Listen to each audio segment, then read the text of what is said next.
Automated AI-powered software and applications already help learners around the world gain knowledge without the help, at least directly, of another human.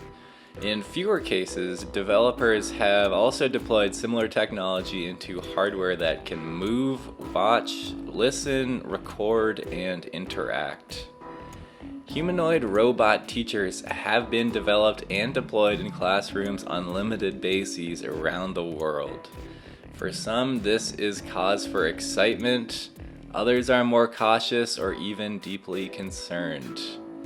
Two researchers from Durham University, Professors Douglas Newton and Lynn Newton, recently published an article describing the current uses and concerns of humanoid robot teachers, along with a proposed code of practice.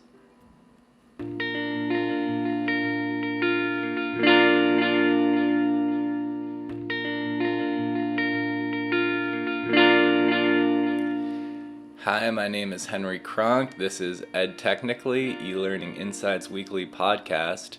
This week, I'm going to get into some of the descriptions provided by the Newtons and talk about some of their points.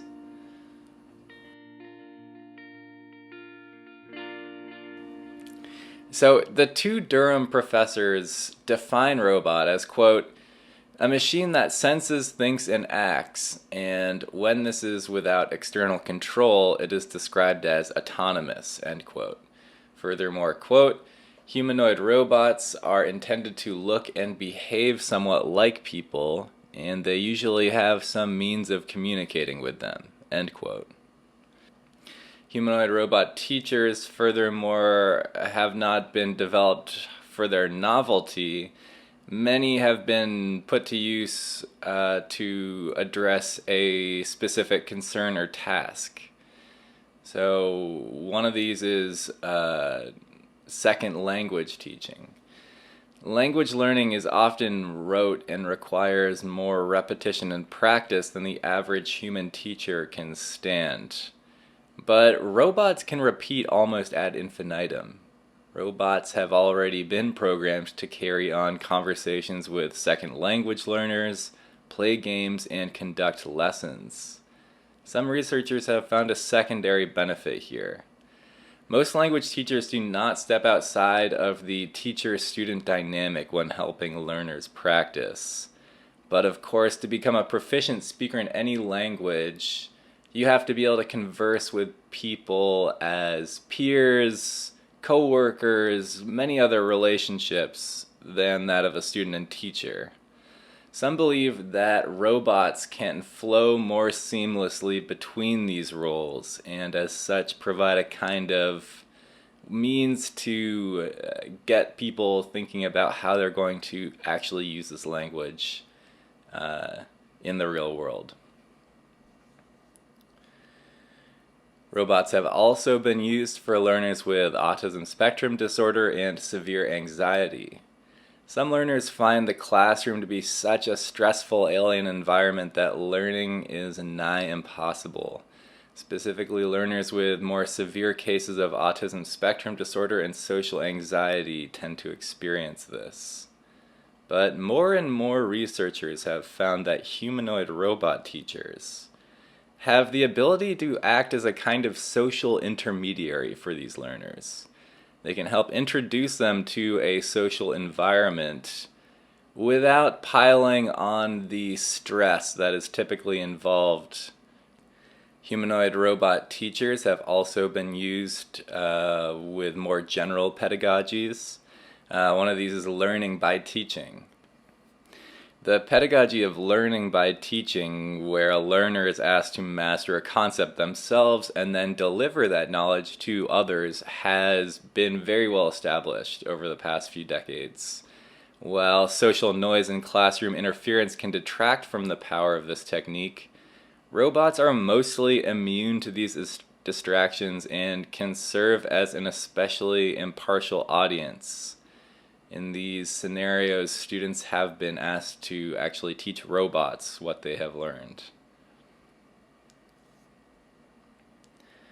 These are just a few of the main areas in which researchers see huge potential for humanoid robot teachers. But of course, there is always the other side of the coin, and there are obviously multiple risks involved with this method, mainly data security and algorithmic decision making. Outside of familiar science fiction or horror scenarios, humanoid robot teachers also present numerous risks to educational systems and individual learners. Perhaps the most evident one is that of data security and privacy. To personalize learning and teach a learner without a human teacher, robots need to be able to collect and store a huge amount of non-anonymized data. While we already trust third parties like banks and governments to store more sensitive data than that which would be generated in a classroom, no entity has proven itself to be immune from data breaches. What's more, cyber attacks targeting education systems are on the rise. There's also the issue of algorithmic bias and digital redlining.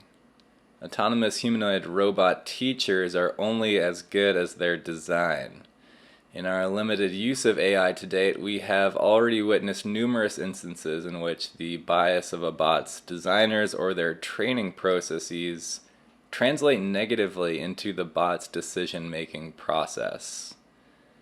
Many education stakeholders, such as Macomb Community College professor Chris Gilliard, continue to investigate this issue. Then there's also the case of potential human desocialization.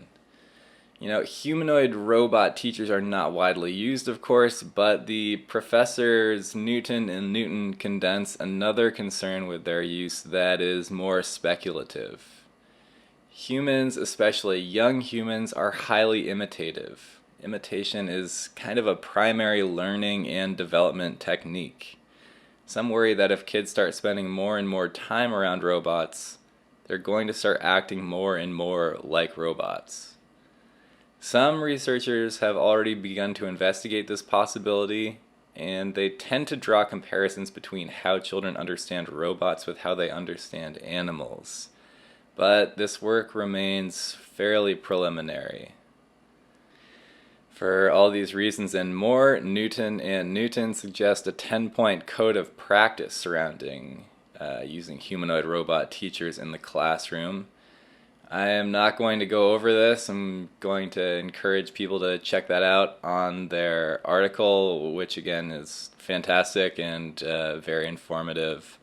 And to underscore what's at stake here, the authors conclude writing, quote, "Teacher identity, or what it means to be a teacher, is an evolving complex collection of personal roles, behavioral norms, and social and cultural expectations," end quote. And they underscore that with the introduction of humanoid robot teachers, that role is going to continue to change.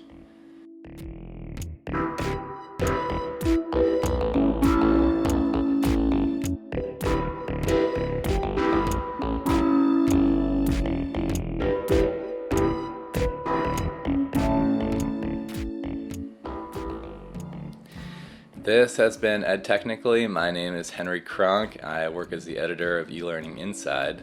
If you like this episode, please rate and review. If you'd like to hear more, please subscribe. Please keep in mind the show is available as a video on our YouTube channel and also as a podcast on iTunes, Stitcher, Spotify, and Google Play. The basic content for this video first appeared as an article on eLearning Inside. I have linked to that article and also to the Newton's article in the description below. If you want to learn more about online courses, technology in the classroom, and EdTech in general, however, I would suggest that you check out eLearning Inside. If you'd like to get in touch with me, please send an email to henry@elearninginside.com. You can also follow us on Twitter @eLearninginside. Thanks for listening.